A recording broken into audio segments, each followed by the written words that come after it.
Scott Beal. I went to high school here at Altamont Community High School, and I graduated in 1988. The 87th Annual National Trail Conference Boys Tournament starts tonight. As far as being the voice, what does that mean to you? Well, it's an exciting time. This time every year, all the tournaments, all the teams have a chance. You know, never know who's going to win, even though they have a seeding meeting. Everybody's got hopeful, and they're excited as the tournament comes up. It's exciting for me and everybody around here at Altamont High School. Looking forward to a fun week, an exciting week, seeing familiar faces all the time, and just a good week of good basketball. Charlie Niehaus did it years ago. You took over for him a few years ago. What has that meant to you? Well, I was honored to be asked to succeed Charlie. Charlie was a speech teacher and technology director here at Altamont High School. He actually became a teacher here when I was still in high school here, and Charlie recently retired. He was the PA announcer here for over 2 decades, I would guess, and I would occasionally fill in for Charlie. So I was honored to take over for him, and I hope I don't do anything to dishonor his memory and do a good job. But it's very honoring to take over for Charlie. He was a very nice gentleman in the sense of he offered some advice and guidance, and I just want to do a good job. What excitement do you get most when calling the action? Well, it's always fun to watch an exciting game. You like to see a game that's closer, it's back and forth, a lot of lead changes, a lot of exciting plays. But at the same time, I don't want to say that I get excited, because you have to stay focused on what you're doing. I don't want to get caught up in the game. I want to make sure I know who's got the ball, who's scoring, how many fouls, because I take notes during the game, make things down. So I want to sound exciting to the people, and I want to make my calls and commentary exciting, but I don't personally want to get excited, because then I find myself, I lose focus doing that. So it's a kind of a balance to maintain that of excitement plus focus. Now let's see the starting lineup for the Altamont Indians. A 5'11" senior, number 2, Jared Hammer. And a 6'5" senior, number 50, Eric Coleman.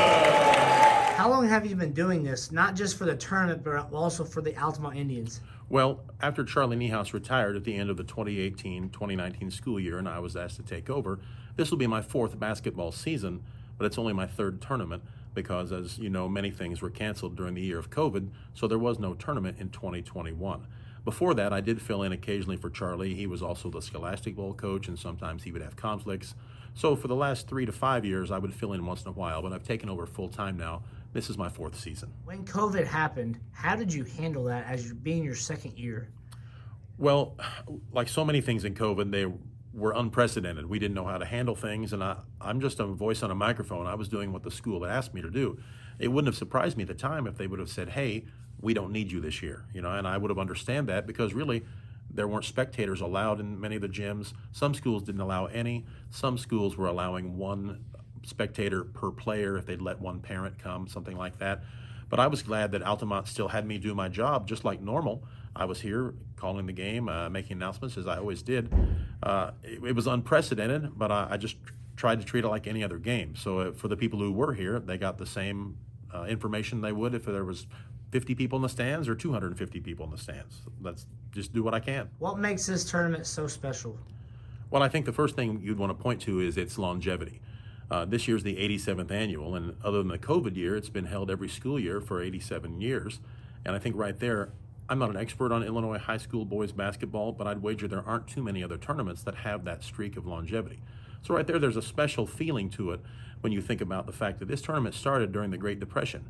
Franklin Roosevelt was the president, and it was pre-World War II, and the connections people have. I've met people around here whose grandfather played in this tournament. The family aspect of it, the familiarity of people, it's just like a homecoming of some sort, not just for Altamont, but for all of the people and the teams who play and have participated in this tournament. I think in a small rural area like we are, you have a lot of people in neighboring communities, the member schools. For instance, your Dietrichs, your St. Elmo Brownstown, Windsor, Stu Straws. You could name all of the conference teams, and you might have family playing on or for with those teams. So I think people know one another around here outside the basketball court. And as I said, there's a sort of a family aspect to it that people know each other. I know for cases, some people would play, cousins might play against each other, things like that. So I think what makes it special there is the feeling of familiarity. There are rivalries, but yet there are friendships here that continue through the years and through the generations. Describe the atmosphere that this tournament brings. Well, there's always excitement here. I think it builds through the week, of course. In the early days of the week, what we used to call the play-in games, and tonight there's a play-in game, for instance. But as the tournament goes on through the week and the excitement goes more and teams get down to the semifinals or even the final night, you see crowds get to be bigger and bigger. There's more excitement about the next step taking towards the championship. And I enjoy seeing the crowds. And I know this is cliche, but there is an electricity in the air of some sorts. It's just an excitement. And when this place is packed on Saturday night, it's buzzing. There's not a seat in the house that's open. There's people standing around, milling around before the game. It's like a social atmosphere. It's just the excitement that one almost can't describe without being here in person. But it is a very unique experience once a year. What relationships have you met? Well, it's things you might not think about. Number one, you run into the people who keep the scorebooks with the other teams. They sit up there on the bench with us, and I know some of them as they come and go throughout the week as their teams play. It's fun to chit-chat with them. The officials, for instance, over the years, as I've watched and gone to basketball games, I've come to know some of the officials. We're not best friends, but we say hello to each other and we acknowledge each other.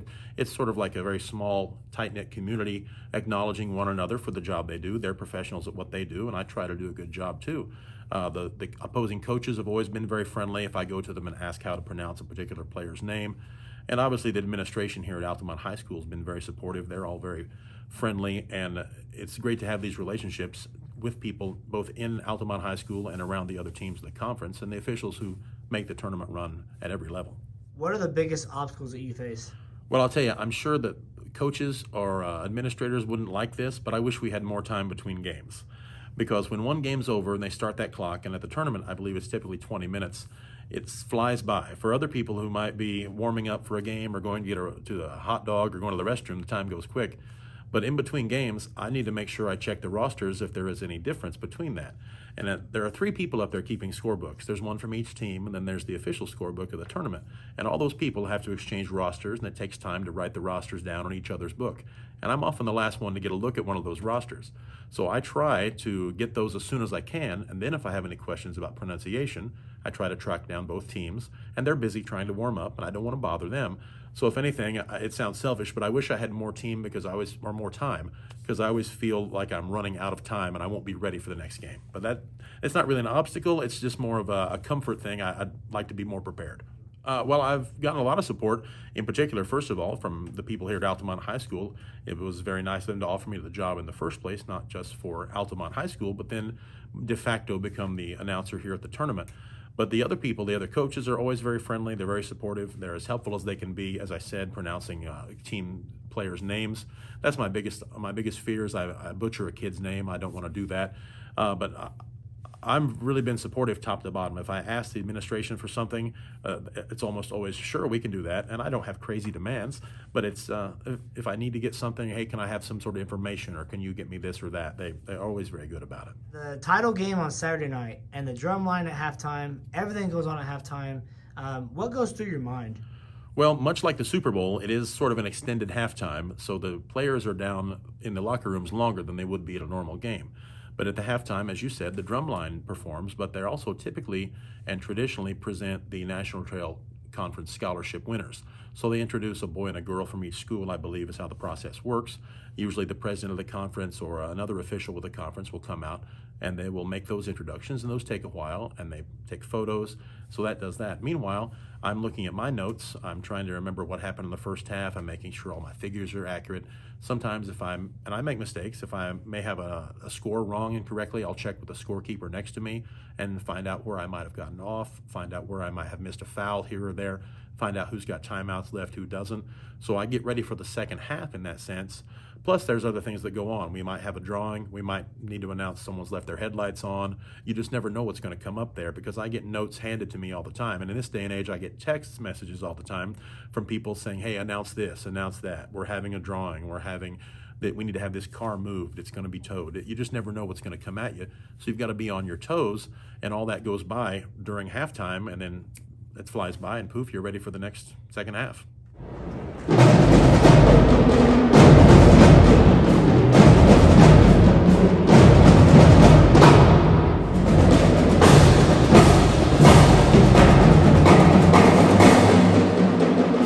What point do you feel like I can't wait for the tournament to begin? Well, in a sense, I'm always looking forward to the tournament. I know it comes once a year. It's kind of like Christmas. It's always in the back of your mind. But once basketball season starts, and depending on how I watch the other teams in the conference and watch Altamont, of course, since I'm here at all the games, as I start to see how teams' records are coming together, how the teams are doing, I start thinking about the tournament, where the seeds are going to be, how the tournament's going to shape up. And then it really starts to get exciting the morning of the seeding meeting. You know, when the brackets come out, it's like, it's a big news that Saturday morning waiting for the release of the brackets, and then you start planning the week. So I would say anywhere from a month ahead to 2 to 3 weeks as it counts down to it, I think about it more and more. Well, I'll hark back to the fact of its longevity. First of all, it's been 87 years, but if you look back through the history of this tournament, you see so many quality teams that have come out of it. It's a very competitive tournament. For some reason, people love basketball in this area. Teams historically are very competitive. Teams might have up or down years, but if you look at even the tournament this year, how many teams in our tournament this year in the field are getting votes in the state AP poll? I can name Altamont, North Clay, I think Windsor Stu Straws, St. Anthony. So there's 4 schools out of 9 that are getting notice statewide. It's just the competitiveness of this, and they're all concentrated here in 1 week. And I think you never know how this week's going to turn out depending on who plays. You mentioned 4 teams out of the 9 teams in this tournament are ranked in the state. What does that say about the quality of competition this area has? Well, I think it says a lot about the dedication and the passion for the people in this area, the student athletes and the coaches as well. We've got a lot of quality coaches who want to come to the National Trail Conference tournament, who are proud to be part of this conference. And to have that tight of a competition, success breeds success. Other teams see that, as I said, you mentioned Windsor Stu Straws has gotten votes in the AP poll. St. Anthony, North Clay has, Altamont has. I think they see these teams doing well. It breeds the desire to succeed as well at all of the schools, and they make each other better throughout the year, and then it all comes to a head this week when they have this big week for the tournament. Well, when I first started doing this in the first year or two, I don't want to say I got advice, but someone mentioned to me a little bit that I should slow down, and wasn't surprised by that. Lots of times when people are excited, and I'm not scared to speak in front of a group of people, I don't have a problem with that, but like anybody who's excited about something, they tend to speak faster, and I found myself doing that. And where it was most obvious was during the starting lineups. When you would do the home or away team, it wouldn't matter who the team was. Typically, a school has its cheerleaders have a routine to come out, and as you introduce the players, they are going through different stunts and cheers. And I found myself going so fast that the cheerleaders of some schools couldn't keep up with me. So someone had said, hey, slow down a little bit, and that was smart advice. And so I did that. So now I keep an eye on the players. I watch when they run out. I watch the cheerleaders to make sure they're at a point where I think they're ready to go. And then when a player gets to a certain point on the floor, and then I do the next player. Because really, this isn't a race. While we're all here to watch a ball game, I want to give these players the time and the credit of getting their name heard, and then the cheerleaders a chance to do the job that they practice for. So if anything, I always have to tell myself to slow down just because I'm so excited. Well, Charlie didn't really give me any advice. Shortly, a year or two before he retired, as most teachers do, when they're going to retire, the administration came to me and said, hey, when Charlie steps away from teaching and being the announcer, would you like to take over? And I said, yeah, I'd be glad to. I'd love to do that. So there really wasn't any advice or any torch passing in that sense. As I said, Charlie was a teacher here when I was a student. He was my speech teacher. I've known Charlie for years, and I don't think it's a case of he didn't have advice for me. I'd like to think he thought I was doing a good job and didn't need any of his advice. But along those lines, too, every announcer has a different style. If for someone who might remember how Charlie did it, I might not do it the same way. And that's not saying I'm better or he's better. It's just they're two different people who approach the job at a different role. Now, if anybody offers me advice, whether it's Charlie or anybody else I would respect, I would be glad to hear it, because nobody's perfect and I want to do the best job I can. So I'm always open to advice.